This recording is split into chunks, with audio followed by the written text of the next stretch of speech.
Welcome to Good Better Broker at UWM Live. We are coming to you from the UWM Sports Complex in Pontiac, Michigan, and very pleased to be joined by Ryan Buys and Bryon Taylor. They are with Home Trust Financial based in Tacoma, Washington. Ryan, Bryon, great to see you guys. Thanks for having us, Justin. Thank you, Justin. This is going to be fun. I mean, what do you think of UWM Live 2024 thus far? This place is set up amazing. We were some of the first people in the door, and I'm blown away. I had the pleasure of coming here last year, in my first year in the broker world, and I got to tell you, it's way more organized and way more streamlined than last year. I mean, it's dialed in this year. Well, I'm excited. We aim to please, and we are pleased to have you guys with us. And a little bit about you guys for our listeners. Bryon, you joined the company in late 2022. Ryan, you joined in early 2023. For those of you watching us on video, you can tell that these guys host the All In Uncensored podcast. We're going to talk about that, but the first thing I want to ask you about, and Ryan, I'll start with you. You guys are very focused on younger clients because they're the ones who are buying homes, and as you told me, they're the ones who are consuming content. What has been your approach with those younger buyers out there? Well, you know, the millennials and Gen Zers are absolutely the biggest buyers right now. They're the biggest pool. We are ramping up our social media to really focus on them, and because that's where they contain content. They get all their content from Instagram, Facebook, TikTok. So we're ramping up our social media to target them. Yeah, and specifically, I would like to add that we actually have a guy who's helping us with some digital marketing, and he is a Gen Zer, and he had a dinner party with 12 other Gen Zer millennial generation people, and he polled them, asked him, what do you want in content and what we could do to help you with that. And so he gave us an amazing amount of feedback. And the most powerful thing he told us, we do not go to Google to search for anything because we don't read anything. We are a generation raised on video consumption, so we go to video to learn stuff. And that really struck me. I'm like, and I go, well, which platforms? He goes, TikTok and YouTube are the top two. Amazing. That's mind-blowing to me. Right? To know that people are going to TikTok before they go to Google. I mean, when you hear that, Ryan, what comes to mind? You know, currently right now, I've never fished before. I'm going to start fishing, and I'm doing all my research on YouTube. Like, I'm not even using Google anymore. I'm doing everything on YouTube. So I didn't grow up with the internet. The internet started when I was in my 20s. So to hear these things and to start using that myself, it's been huge. The research is way faster. I would agree with that. I tend to go to YouTube a lot more for researching stuff. So it could be stuff related to the mortgage industry. So like there's a ton of podcast content out there. There's a ton of mortgage coaches out there that are putting out content. And there's people actually probably here at this event. Russell Petty comes to mind with Grow Mortgage. He puts out a lot of digital content that I consume through Instagram. It's just amazing how video has really kind of just taken over the search engine side of things with the younger people. All right, Bryon, you said it, so I'll ask you, as far as where you guys look to when it comes to content ideas, where do you start? Well, like I said, we talked to our social media guy who's helping us with digital content, and the biggest thing he said is they are thirsting for knowledge. Before they even engage anybody to start working with them, they are going to go to video to research content. They're going to look for how many followers do you have, what kind of content are you putting out, and if you establish yourself as an expert in your area and an authority in your area, they're going to trust you because they're consuming that content and learning from you. And they won't even start to engage until they have found somebody to do that. So I really believe that as much as we have to continue to work with realtors as partners, I really think things are going to be shifting as these new generations come up, that they're gonna already find out who they're going to be working with before they ever talk to a realtor. We're doing a lot of stuff right now, trying to go direct to consumer instead of through the real estate agent channels. Because realistically, in the mortgage world or in the real estate world, you want to talk to them first so they have an idea of what to look for, so they're not out looking for an $800,000 house when they only qualify for $400,000. So, all right, let's talk about the podcast now, because you guys are all swagged out. You're wearing the gear. T-shirts, sweatshirts. You were nice enough to bring me a sweatshirt. Thank you. I'll wear it proudly. Ryan, tell me about the podcast, the All In Uncensored podcast. So Bryon Taylor here came to this event last year, and he came back. I wasn't fortunate enough to come, and he came back and he said, "We're going to do a podcast." And I said, "You're crazy." He said, "We need to talk to Justin White, and we need to start." We do these 90-day massive action plans. That's one of the takeaways I had from last year, by the way. We wrote it on the board, start a podcast, and you were our first call, and you led us down a rabbit hole, and we just went for it. And we are so excited to continue the podcast. I think we have 25 shows out now, and they drop every Friday, and we're just stoked. Yeah. And then we came up with the name All In Uncensored. We wanted to be a little edgy with it, and our tagline is bridging the gap to homeownership. So homeownership goes beyond the transaction. Once somebody owns a home, what do they do if they have a leaky faucet? Who do they need to call? What do they do?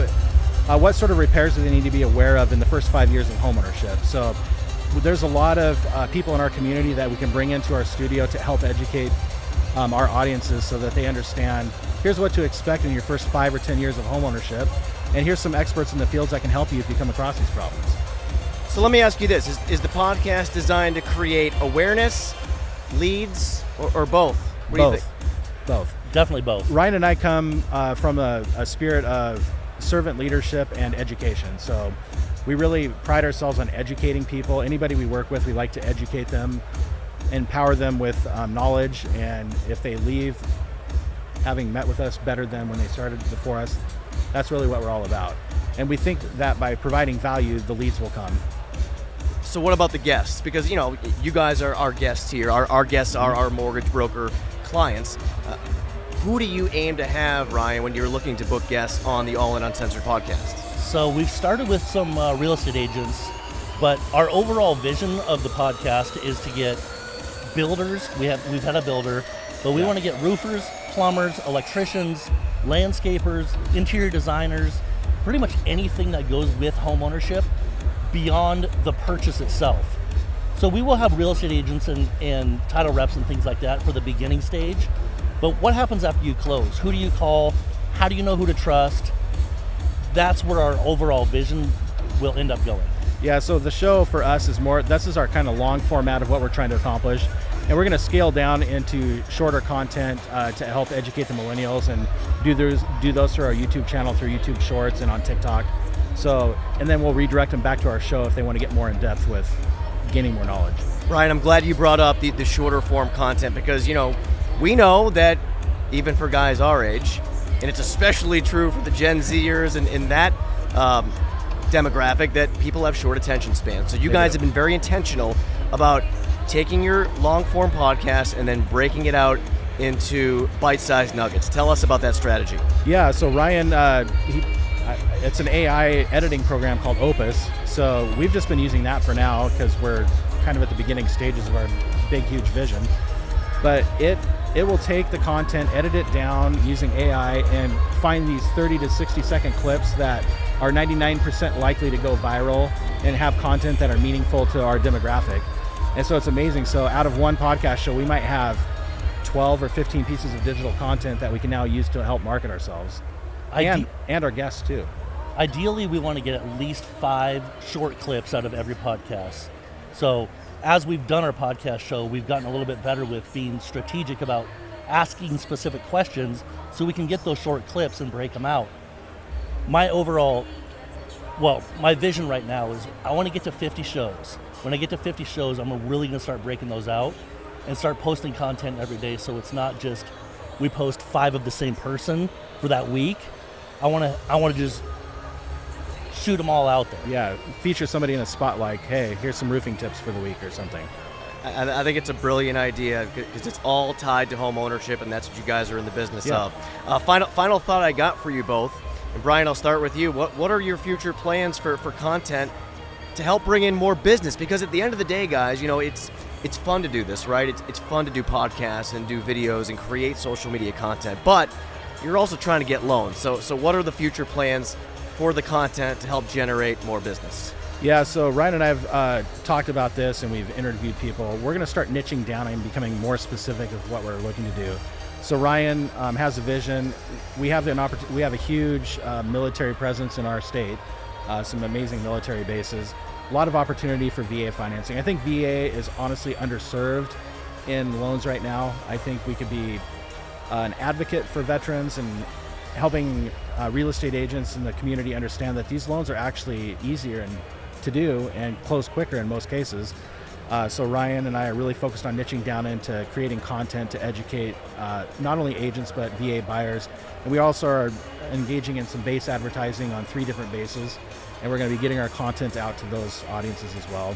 And then also on the other side, we talked about doing DSCR. So we have a lot of investors in our community as well.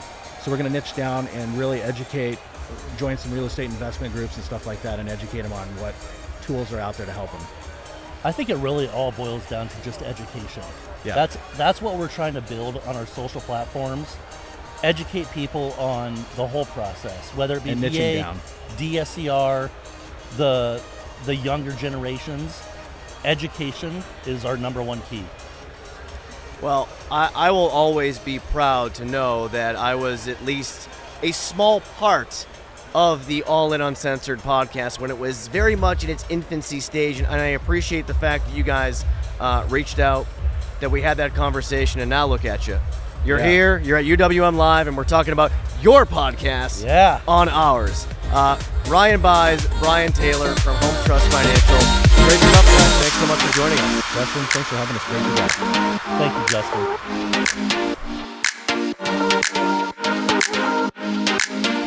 Back here on Good Better Broker from UWM Live as we bring in Sonya Rodgers. She is a senior mortgage loan originator with Nexa Mortgage, and she is based in Chicago, Illinois. Sonya, great to have you here. Thank you so much, Justin. I appreciate the opportunity. And I told you before we started, but for those of you watching on video right now, Sonya, this outfit you have, and I know this is kind of like, the Hollywood, red carpet, but the outfit, the lime green, it's working. So hats off to you. Thank you. I love the color too.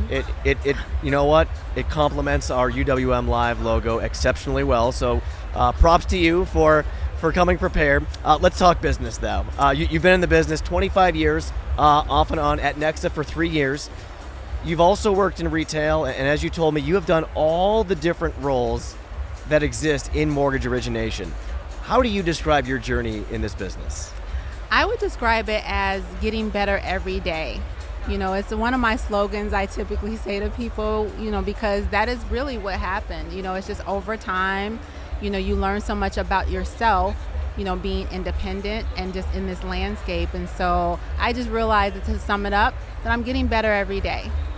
I love to hear that. And I also love to ask our clients, what did you want to do before you got into the mortgage industry? And for you, it had nothing to do with finance or business. It was actually graphic design, Sonya. That was your first love. So tell us, how does that, if at all, play into your career in mortgages? Actually, I'm definitely going to say my first love is really singing.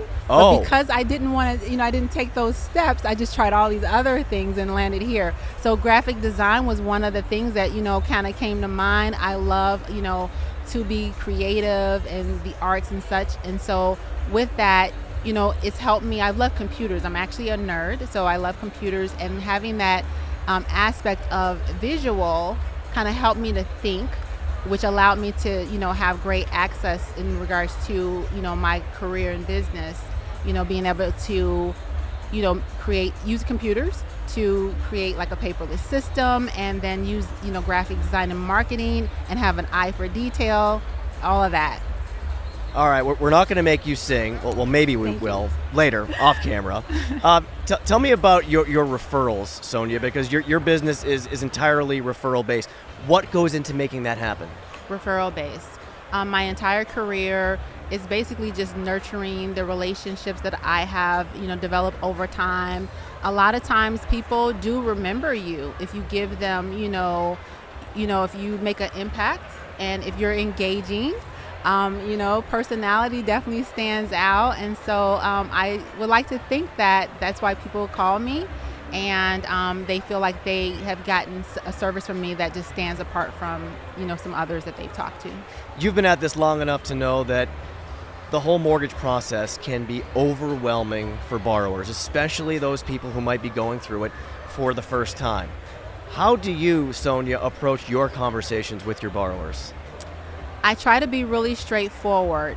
I can hear and sense a lot of their angst and things like that, and so I just really try to lead with, educating them and helping them to know some of the questions that they can ask, the team, because I look at it as each one of us that's working with that particular family, that we're a team, and so giving them some idea of what they may be able to ask, the realtor partner or attorney and things like that. And so I feel like they feel like that is invaluable. Like, I didn't even know that was a thing.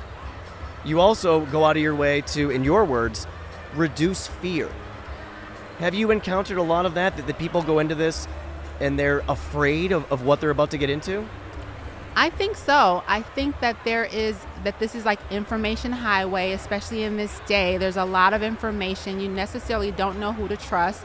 A lot of my business has been by phone, has been remote, and things like that. And so they, tend to, kind of gauge whether my confidence is in what I'm saying and such. So I really try to lead with hearing what they, what may be, kind of like some of the questions that they have in their own capacity, and whether they have all the parts and stuff. They don't even realize that it's like different areas. So I try to help them to overcome the fear and let them know that you can buy. Now, if it's a matter of when, that may be a question, but you can buy, and so let me help you with the parts that you may not be familiar with, All right, you work with a lot of investors in the Chicagoland area. What are you seeing with those clients?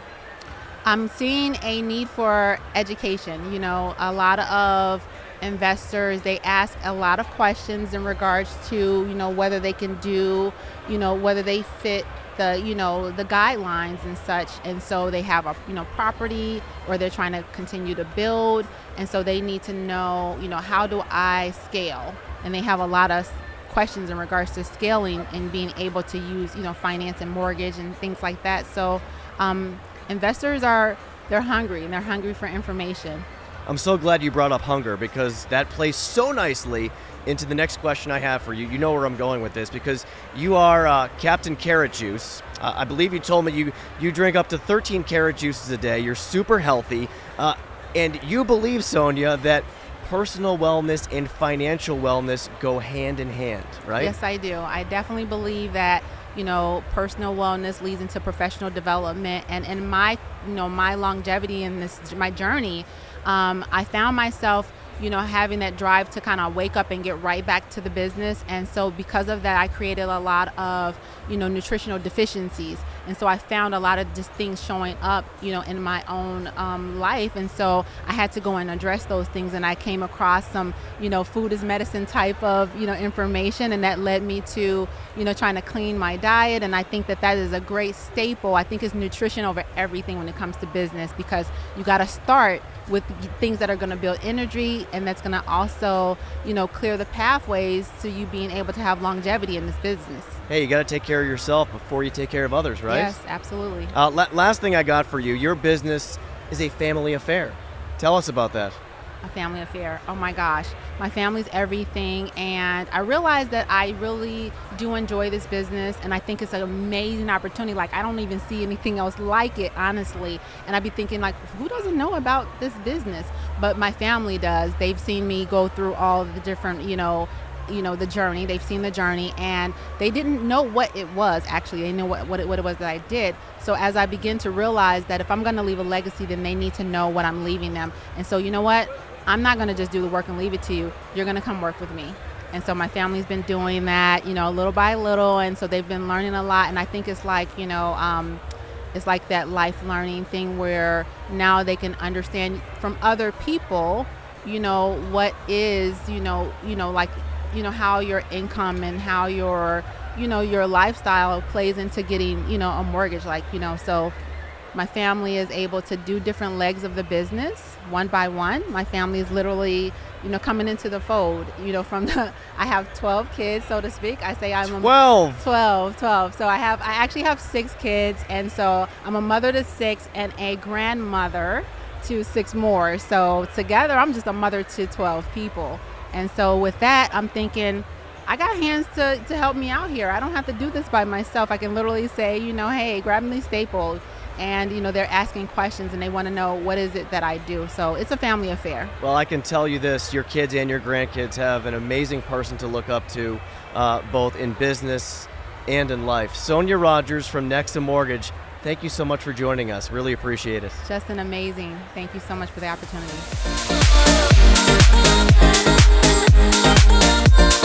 Back at Good Better Broker from UWM Live as we welcome in Andy Fulton. He is the president of sales with Future Home Loans, and he is based in Asheville, North Carolina. Andy, great to have you here. Yeah, this is great. What a great event tonight. A lot of people here. Yeah, what do you think about this scene, this many independent mortgage professionals from around the country all gathering in the same place like this?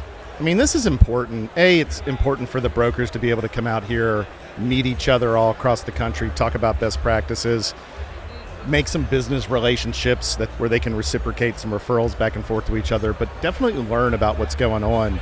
I just spent a few minutes just behind the stage here with Freddie Mac and with Bonzo. Like, I've already got enough takeaways for the entire trip just in 15 minutes. That's amazing. All right, you can leave. You can get up and go. No, I'm kidding. We want you here. But no, that actually dovetails into the first thing I want to ask you about, because you've been in this business quite some time. You spent 25 years in retail before switching to broker. When you look out here, and we are up on this stage here at the UWM Sports Complex, and see all of these independent mortgage brokers together and collaborating and genuinely wanting to help each other, how do you put that into perspective? I know a lot of the people in this audience, and I think they have a lot of things in common. They want to succeed. They want to do the best job they can for their clients, and they want to be able to offer a great product in their market. And, I worked for some fantastic companies in my career, but I've never been able to accomplish what I just described to you more as a broker than anywhere else. All right, so in your role as Director of Sales at Future Home Loans, there's so much I could ask you about, but I just want to start by asking you, what are you focused on right now? We're focused on our brokers. So our model is truly built to support and develop professionals in this business as best we can. The market's never easy. Somebody might think the market was easy 3 years ago. It wasn't. 3 years ago, clients were waiting, to see if they could even get an offer on a house, and they were fighting with 30, 40 different people. Rates were good, but that was tough. There's never been an easy time in this business in my almost 30 years here, and it's hard to do it by yourself. So we focus on how to have the right attitude, how to have the right thought process in your communities, how to educate, but we really also focus on how is our operations supporting our loan officers to be successful? How's our marketing team supporting them? How's our lender concierge team making it easier for loan officers so that they're not constantly, this is tough, it's a stressful job. You got to be able to get punched in the face and get back up as a mortgage broker. And our job here is to help them get back up, make sure they don't get punched again. Like Mike Tyson says, everybody has a game plan until you get punched in the face, right? Or punched in the mouth. That's right. All right, I think our listeners would be interested to know, Andy, that you have mentored over 1,000 LOs in your career. So in your mind, what separates the brokers who are succeeding from the ones who are not? There's probably not a surprise here. It's first off, you got to set goals for yourself. The brokers that were very specific in the goals that they were setting themselves for this year. And it's not just, I want to do X number of loans. It's how I want to do it. It's actually having a plan that organizes you on a weekly and monthly basis. It's hard, right? Because you can wake up every morning with a plan and you get punched in the face as a loan officer. Something happens, a fire happens, and it ruins your day or just sidetracks you. But the brokers I work with that are having the most success, if they have a day like that, the first thing I hear from them at the end of the day is, man, I wasn't able to get to my sales calls today. That's what's bothering me most. And the brokers that aren't succeeding, that's not what they're saying to me. They're just telling me they had a tough day. It's been really challenging. I need to take a break and go get a beer or walk away.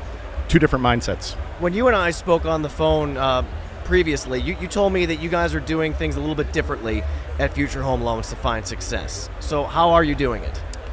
So our sales mentality is focused around education, like a lot of people in this room, right? But we're thinking about education a little bit differently. Marketing's been really important. Social media has been important for all of us. But we've kind of converted our social media more into an educational type of social media marketing, especially getting into YouTube. We're trying to get much more content out into YouTube. We're also leaning a lot into becoming a continuing education provider in our markets to real estate agents. I just went to a continuing education class that one of my best brokers, Travis Underwood in Charlotte, North Carolina, provided. We had over 70 realtors from Keller Williams show up to that. And immediately after a 4-hour continuing education course, you would think they all are just going to run out of the room and get out of there. There was a line to talk to him. So that's a really, really important sales activity for us right now. And then lastly, it's about having sales content. Like the biggest thing I hear from our brokers is, I'd love to make some sales calls. What am I going to call them about? So what we try to do as a team is every single Thursday, we have a sales meeting, kind of like UWM does on Wednesday. We do ours on Thursday. We want them to leave with 1, 2, or 3 things that not only can they make phone calls about, it's educational, so it provides value. They also have the marketing team already prepared content, social media content, flyer content, presentations to get out into the market. And so everything's wrapped around education right now for us. I asked you earlier about what separates the successful brokers from those who aren't experiencing as much success. And I also said that you've mentored over 1,000 LOs in your career. I want to flip that question. I want to ask you, what have you learned in your experience working with all of those originators? I thought you were going to go somewhere different with this question. What have I learned? Let me hit first. What have I learned about being in the broker world as opposed to being in retail? Because I was in retail for a long time. There's a lot of clients that myself and my team and my divisions had to say no to at very unfortunate times in the retail world. And I've had to re-educate myself, and I've had to rewire myself to go, before you think you can't do this, research it. The capabilities of UWM and other lenders in the broker world, I can't stress enough how different it really is when you don't really have a whole lot of overlays. Like, you can say yes to a lot here, and it's this right answer. Now, what have I learned from brokers? That's one thing I've learned from brokers. The brokers have been re-educating me on, no, Andy, you can do that. The other thing I've learned from brokers is, I guess it's a reinforcement. Following up is really, really important, right? So that's another thing that separates people. So when I'm doing kind of after action reviews or quarterly business reviews with some of our team, the one thing they'll stick out to me from them is, I got this new business. I didn't think it was going to come to me, but I just made one more phone call. And that follow-up it's a big game changer for at least our team.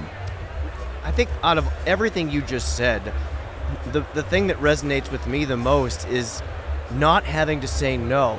And you can appreciate this because we're talking about people's lives here. We're talking about their hopes and their dreams. A home is a big deal. I can only imagine, someone with your level of experience, what it must mean to you to be able to see your LOs helping people truly achieve that dream.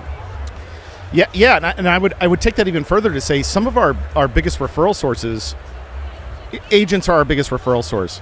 But then next up are financial advisors and personal bankers at some of the largest banks in this country that have their own lending arms, right? And the reason is those personal bankers know, hey, every time I got to say no to somebody that I think this deal is probably a good deal, let's call Future Home Loans. Same with financial advisors. I first started my career with Merrill Lynch, and tough place to start. I mean, great quality clients, great opportunity to do business, but a high level of expectations and a very complicated client profile. When you get into the affluent and high net worth client field, Merrill Lynch said no to them a lot, and they had to because of their lending box. The quickest way for a financial advisor to lose a client is to say no to them on a mortgage. They know that. So I have financial advisors that are compensated, they are incented to send their business to their own company, but they would prefer to send it to me because that risk is too high for them, and they know they're going to get an equal level of service from us as they're providing to their clients as a high net worth wealth advisor. I can't let you get out of here without asking you something I saw as I was looking at your LinkedIn profile, and I love this line, and I want you to explain it for our listeners. I think in numbers and relate with experience. So this is a numbers job.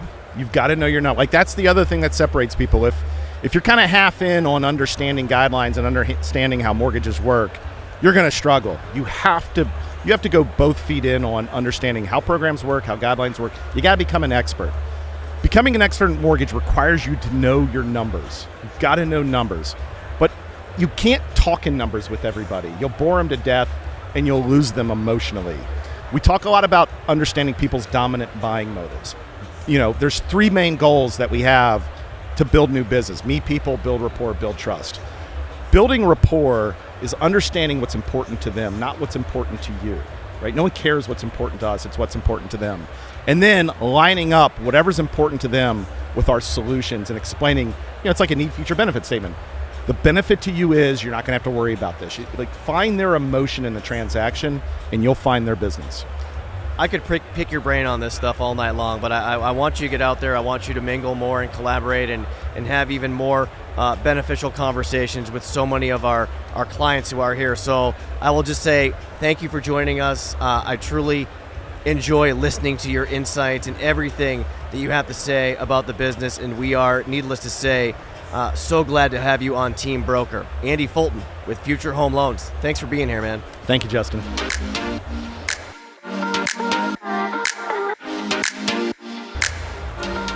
Back on Good Better Broker at UWM Live as we welcome in Stephanie Ham. She is a mortgage broker with Capel Mortgage Group based in the Bay Area of California. Stephanie, great to have you here. Thank you. It's great to be here. So a little bit about you. You are a former retail LO who made the switch to broker back in 2022.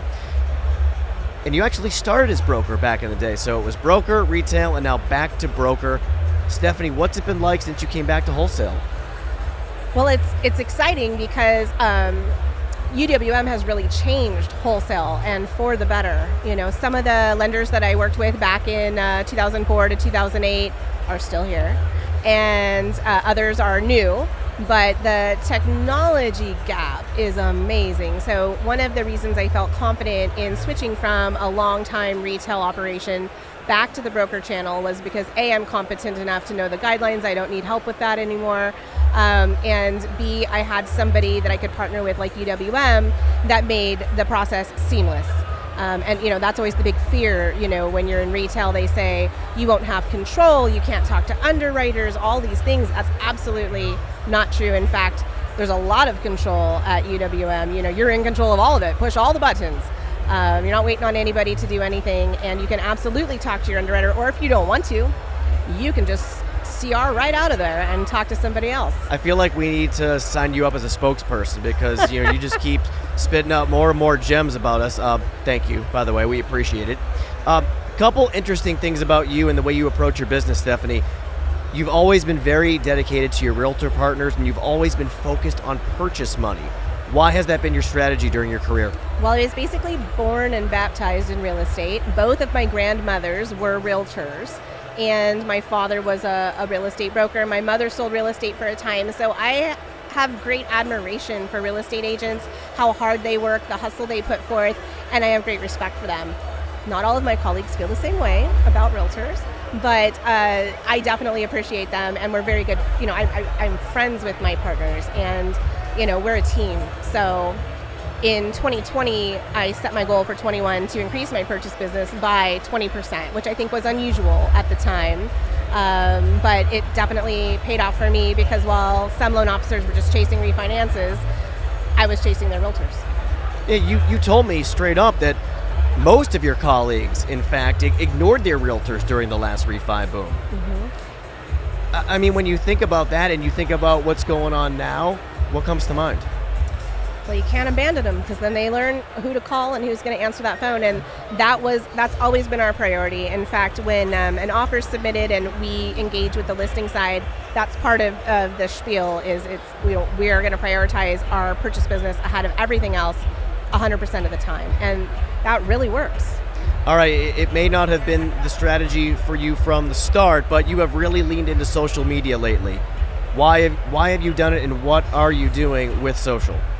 So when the pandemic happened, they canceled all of the meetings, all of the open houses, right? There was only one way to get in front of people. And so I had to really let my guard down, make my sites public, and just get comfortable being very uncomfortable sharing so much of my life on social media. But it really helped keep me in front of my clients and my realtor partners and develop relationships with people that you couldn't get toe-to-toe with. So how do you do that? Well, they get to know you based on what they see you doing, and hey, you have kids, I have kids, you like cats, I like cats. Oh, and you're really good at loans too. Maybe I'll call you. Maybe I feel like I know you and I can call you. So that was the hard part for me, was just taking all the privacy away and really just getting comfortable with that.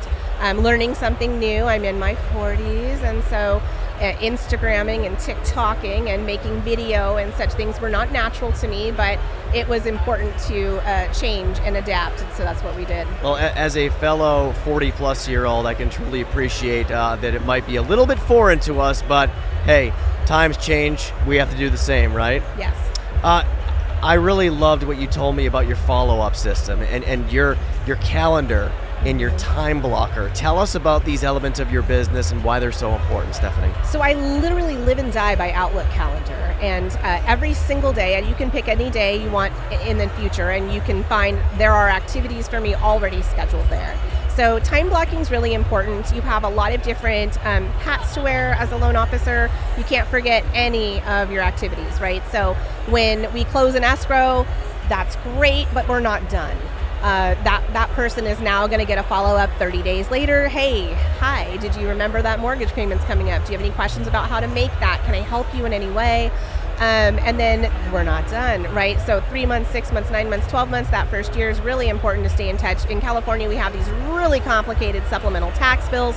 I don't care how many times you explain it, you've got to keep explaining it. So my calendar is important. People just live there forever. Prospects, you talk to a lot of people that are not ready to buy a house for whatever reason, but they might be ready in 6 months, 9 months, a year from now, 2 years from now. Who knows what the problem might be that we can finally solve. So it's important to have a system to follow up. And there's a million CRMs, and we use one too, but there's nothing better than the calendar that I have found in order to make sure that people don't get lost. And you have specific messaging for each of those touch points, whether it's 3 months, 6 months, 9 months, a year, like you were saying. How important is it to make sure you're very dialed in with each of those touch points? Well, it's extremely important for the sake of disparate impact alone, right? We want to make sure each client is getting the same messaging all the time, right? So, for example, in California, because of the supplemental taxes, I'm going to start using the word supplemental taxes in the 6-month follow-up. Hey, have you received those bills yet? Remember, it's the one and only bill that's only going to you. And if you don't send it to the lender, they're not going to get those bills paid. At the 12-month touch point, it's, hey, it's never Christmas in the mailbox. So since COVID, in our area, the counties are way behind on the supplemental tax bills. So the servicer's required then to do that analysis and send the money back that they did send to the tax assessor. So instead of going to Vegas and putting it all on black, I need to remind them that is now their responsibility when the supplemental bill comes. Also, if they lower your payment, don't say yay, call me so I can remind you that there's going to be a shortage created if you don't save that money or shove it back into your impound account every month when you make a payment. So really important, I think, to go over those things. When I run into people that want to refinance and they have delinquent supplemental tax bills, I certainly know that their loan officer didn't do a great job explaining what that was, because their answer is 100% of the time always, but I thought that was included in my mortgage. You told me, and I'm quoting here, if you're my client, you're never getting off my calendar. Right. What does that mean to you? Well, essentially, there's no reason for our relationship to ever end, right? So even if you're in the most perfect 2.5% mortgage and you never need another one, you might have a friend, a family member, or a colleague that needs my help. So really every 6 months, I'm going to reach out to you, whether it's through email or a phone call or a text, just to check in, see how things are going. Maybe you need an investment property. Maybe your kid's going to college and you want to explore what that looks like. So, once you have a relationship, it's important to really maintain that relationship, because that's how we get new relationships. Without being a stage 5 clinger, of course. Nobody wants that.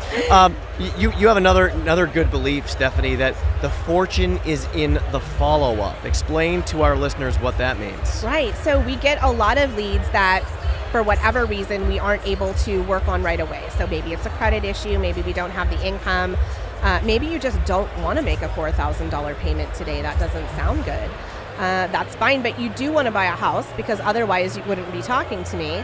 So once we can figure out how to resolve the issue and stick you in the appropriate place on the calendar, then we're going to follow back up with you, because maybe your one income household met a second person with an income, and now we have 2 incomes, we can buy a house.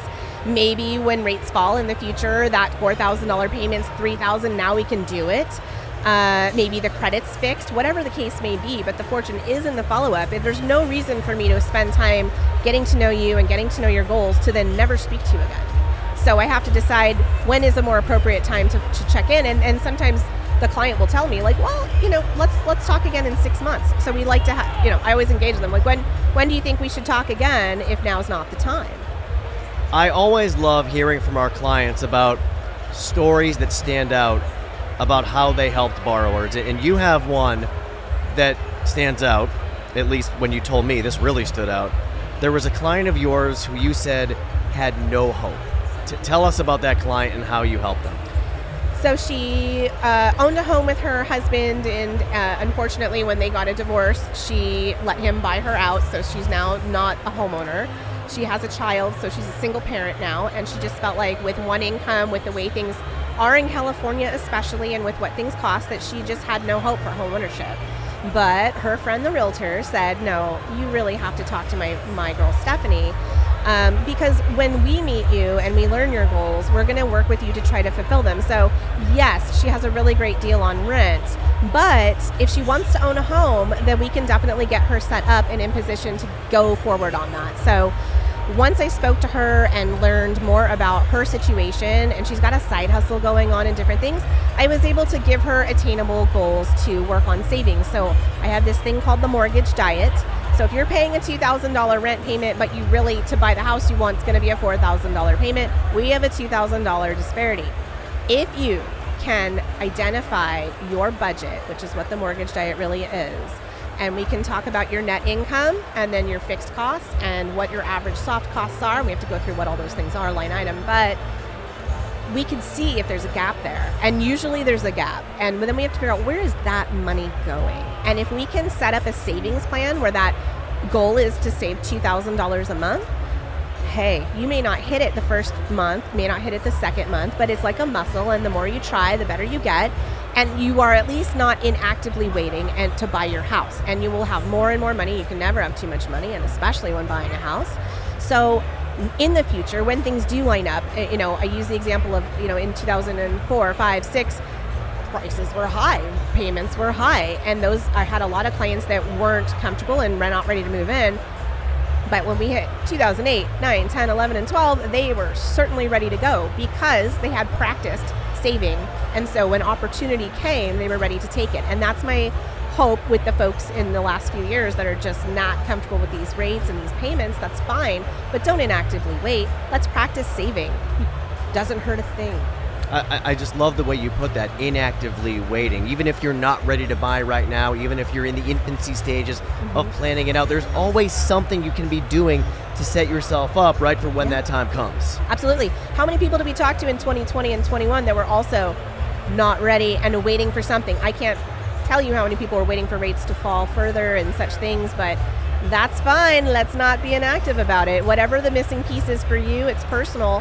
Let's try to build in the time that we have, so that when whatever it is that now you feel ready for whatever reason, now we have a better position than where we found you. All right, before I let you go, I got to ask you a tough question here. In your mind, Stephanie, what's more important, finding new leads or not losing your past clients? Oh, that is tough. Well, I would have to say finding new leads. Finding new leads is always what we're doing, and we're mining our past clients for new leads.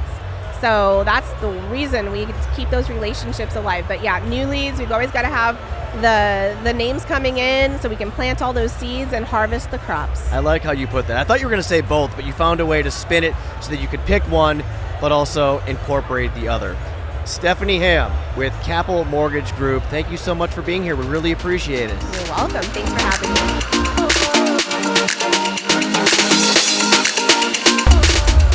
Back here on Good Better Broker from UWM Live as we bring in Odysa Castillo and Yariela Valdes. They are the broker owners of the Mortgage Boutique out of Miami, Florida. Ladies, great to have you here. Thank you for having us. Thank you for having us. First of all, how about this atmosphere? I mean, we got the music, we got tons of people. What do you think about UWM Live? High vibe energy. That's what comes to my mind Yeah. for sure. I'm pumped. Every time I come here, I leave very pumped and motivated. Well, I said you two are from Miami. It's kind of like we have the Miami club vibe going right now with the bass. yeah. So We brought the heat with yeah, exactly. So a bit about you two and your company. You started the Mortgage Boutique in 2022. Odie, you've been in the business for over 17 years.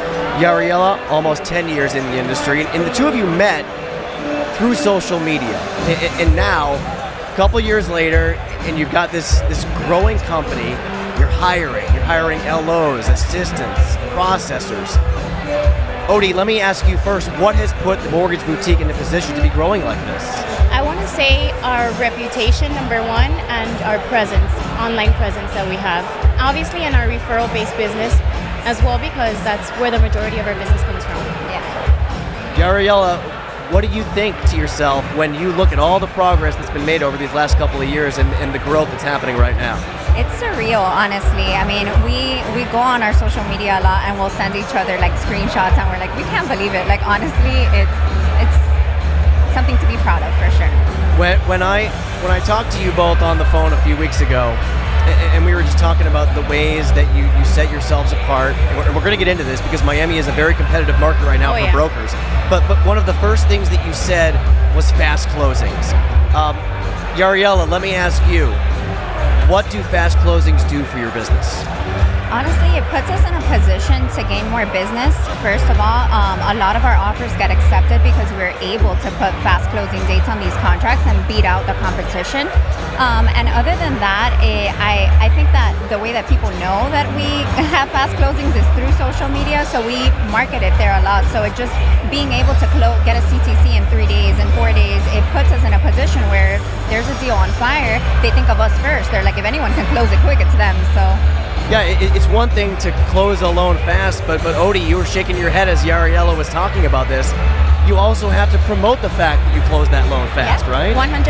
So we take the same content that we're emailed from UWM, the 8 days, from CTC, and we repost that, and it becomes content for us that we use on our social media posts as well.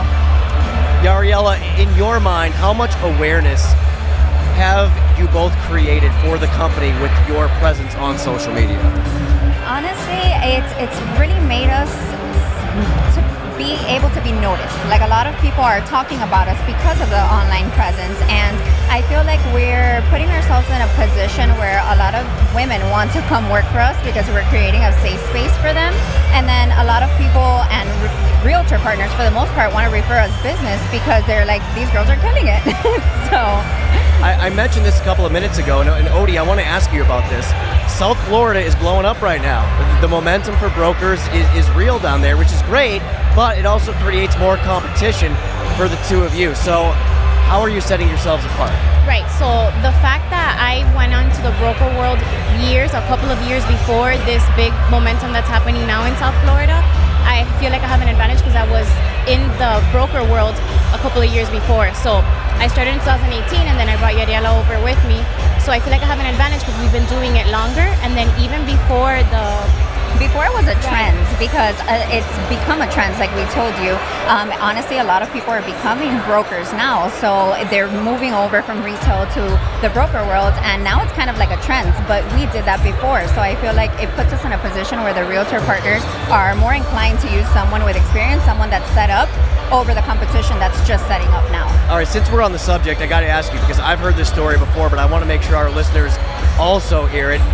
Yariela, I believe you told me that when you and Odie first sat down to talk about you potentially coming to the broker world, you were like, nah, I'm good, I'm happy where I'm at. But then it was within a very short amount of time that you were asking her to price out a loan for you. Oh yeah, pricing is what brought me over 100%. It was shocking to see the difference in pricing from retail to wholesale. Odie, tell me about the networking event that you recently had. I believe it was called Mortgages and Mimosas. Yes. So the way that I grew my business throughout the years was through those type of events. I would host brunches, lunch and learns, stuff like that with realtors. So we decided to do it as a company so that our loan officers can invite some of their realtor partners. And what we do in those events is we bring other speakers in to bring value. So we had a social media marketing expert, we had a real estate attorney present, we had an insurance agent talking about inspections and how to get away with certain things. A real estate coach. Right, a real estate coach. Yeah. So it was really cool and they got a lot of value from that. Yeah, we offered free headshots for the real estate partners and it was something really cool where they gained a lot of value and obviously that puts us in a position to gain their business. So I feel like I would be remiss if I didn't mention the fact that you are not only a woman-owned business, you are an all-woman business. And, we've talked about this before, but just the fact that female borrowers out there are more comfortable sometimes coming to another woman to talk about their finances. What have you found, Yariela, with regards to that with your clients?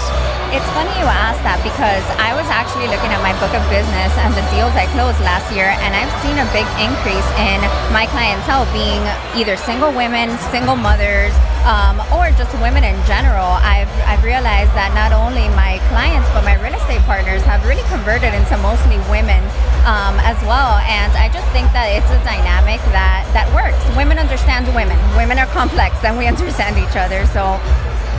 The branding is great. If you don't follow them on social media, you got to look them up. Odie, your personal volume has gone up lately, and you were telling me this all ties to a realtor that is actually based in the Orlando area. Yes. So the way that she came to me was I already had a buyer that was referred to me by an accountant partner that I work with, and he already had her as a realtor. She happens to be a very popular realtor on TikTok. And she has high volume, and when she saw my pre-approval letter and how fast we closed, she was like, I want to try this girl. And so she started sending me all her business, and then I sat with her not like 2 weekends ago. We had dinner. She was over in Miami and I took them out to dinner, and she was telling me that with her the bank that she was working with before, which is a retail lender, she sees a difference that they would shut down a lot of the leads that she would send, whereas sending them to me, she sees that I don't say no to them. I get them pre-approved and I find a solution for them on this broker platform. It's amazing. And from that, you talking about somebody finding out about you from social media, Yariela, you recently saved a deal for one of your realtors. Multiple. Oh, okay. All right. I'm sorry. Tell us about that.